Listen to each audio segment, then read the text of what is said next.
नमस्कार दोस्तों, मेरा नाम है सौरभ और अपने इस चैनल पे मैं आपका स्वागत करता हूँ। BSF head constable radio operator का ये प्रैक्टिस सेट 2 है।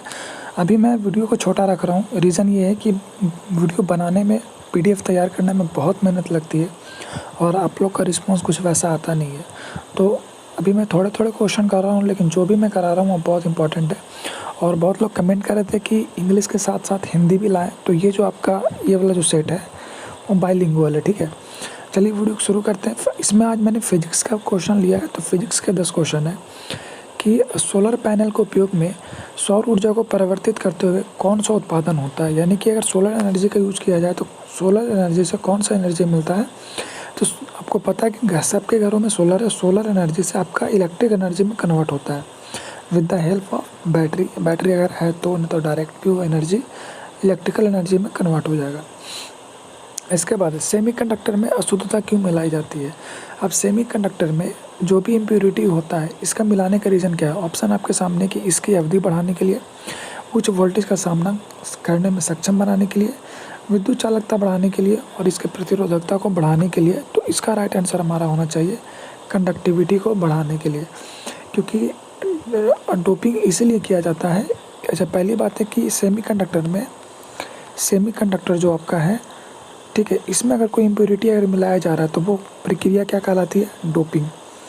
याद रखिएगा, डोपिंग याद रखिएगा। डोपिंग हिंदी में भी रहेगा, इंग्लिश में भी रहेगा, तो वो डोपिंग है। तो डोपिंग किया जाता है ताकि जो बॉन्ड है, जो टेट्रावैलेंट बॉन्ड है, वो अच्छे से इस्टेब्लिश हो सके और कंडक्टिविटी को बढ़ाया जा सके, ठीक है। तो बॉन्ड भी याद रखेंगे, टेट्रावैलेंट बॉन्ड। प्रतिरोधक की ऐसा मात्रा क्या है, ये थोड़ा सा डार्क हो गया यहाँ पे। तो आपको सबको पता है कि ओम है ना, ओम है जो रेजिस्टेंस का मात्रक है। तो ओम के भी 2 तरीके हैं, एक सीरीज़ में भी आपको निकालने के लिए बोलेगा और पैरेलल में भी। तो सीरीज़ में जोड़ा दिया जाता है, पैरेलल में इक्विवेलेंट निकाला जाता है, ठीक है, दोनों में भी। तो पढ़ेंगे तो पता चल जाएगा। रमन इफेक्ट किससे संबंधित है, और ये इम्पॉर्टेंट क्वेश्चन है मेरे हिसाब से, क्योंकि रमन इफेक्ट किससे संबंधित है। तो ऑप्शन आपके सामने है, प्रकाश का बिखराव से, इंग्लिश भी पढ़ते चलिए, diffraction of light, interference of light, all of the above. तो इसका राइट आंसर है आपका प्रकाश के बिखराव से। होता क्या है जनरली कि एक यहाँ पे मान लिया जा रहा है कि कुछ ऑब्जेक्ट रखा गया है और लाइट यहाँ से जा रहा है और लाइट इस पे पड़ने के बाद पूरा फैल गया, ठीक है। तो ये जो इफेक्ट कहलाता है वो रमन इफेक्ट कहलाता है। इसके बाद डीसी करंट को किस घटक के द्वारा कंट्रोल किया जा सकता है। ये हमारा सवाल था कि डीसी को किस कंट्रोल से हम लोग यहाँ पे कंट्रोल कर सकते हैं। तो डीसी कंट्रोल का हम लोग रेजिस्टेंस, क्योंकि देखिए करंट कोई भी हो, एसी हो या डीसी हो, रेजिस्टेंस का यूज़ करके ही हम उसको रोक सकते हैं और यही इसका एकमात्र आंसर है। बॉल पेन किस सिद्धांत पर काम करता है। तो देखिए बॉल पेन में अगर आप उससे लिखते हैं तो वहाँ पे कैपिलरिटी वहाँ पे वर्क करता है, पहली बात। दूसरा बात है यहाँ पे कि कैपिलरिटी के साथ साथ जो सरफेस पे, मान लीजिए अगर ये पेज है और आप इस पर लिख रहे हैं, मैं लिख रहा हूँ तो इस पर सूख रहा है ये डॉट डॉट, तो वो होता है सरफेस टेंशन की वजह से। क्योंकि सरफेस टेंशन कम होता है, इस कारण से छोटे छोटे पेज में छेद होते हैं। एक एक वर्ड को ध्यान से सुनिए। पेज में छोटे छोटे जो रंध्र होते हैं वो उसको सोख लेता है, जो क्या कहलाता है, सरफेस टेंशन और कैपिलरिटी की वजह से ये बॉल पेन काम करता है। टीवी को अन्यथा क्या कहा जाता है। टीवी वेव्स और अदरवाइज नोन एज क्या। तो टीवी वेव्स को कहा जाता है यहाँ पे रेडियो वेव, क्योंकि इसमें रेडियो वेव की हेल्प से ही ये काम करता है, ठीक है।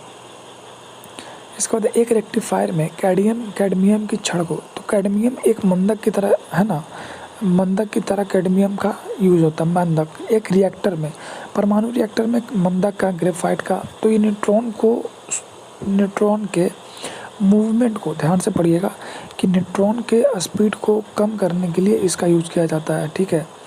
तो इसका राइट आंसर। और ये कैसे होता है, स्पीड कंट्रोल कैसे होगा, तो न्यूट्रॉन को वहाँ पे अब्जॉर्ब कर लिया जाता है, ध्यान दीजिएगा। क्वेश्चन अगर ये पूछा जाएगा कि अगर कैडमियम का रॉड यूज किया जा रहा है तो किस लिए, तो न्यूट्रॉन को कंट्रोल करने के लिए, न्यूट्रॉन के स्पीड को कंट्रोल करने के लिए। तो वो कंट्रोल कैसे होता है, तो वो अवशोषित करने के बाद होता है, ना कि डायरेक्ट स्पीड को कम कर देते हैं। अगर ग्रेफाइट का रॉड होगा तो डायरेक्ट आंसर मारेंगे स्पीड को कम करने के लिए, कैडमियम में अवशोषण हो जाता है। बिजली के बल्ब का फिलामेंट, तो आपको सबको पता है टंगस्टन का बना होता है। आप कमेंट करिएगा कि टंगस्टन का बॉइलिंग पॉइंट कितना होता है, ठीक है, यानी कि क्वथनांक। एक काम, और ये पूछा लगभग 3800 डिग्री के आसपास होता है, मुझे भी एग्जैक्ट डाटा याद नहीं है, लेकिन इतना मुझे थोड़ा बहुत याद है। तो टंगस्टन का जो बॉइलिंग पॉइंट है उसको आप यहाँ पे कमेंट करिएगा, इम्पॉर्टेंट क्वेश्चन पूछा भी जाएगा एग्ज़ाम में। तेल या साबुन के फिल्म जब दिन के उजाले में दिखाई जाती है तो किसके कारण से रंगीन होती है?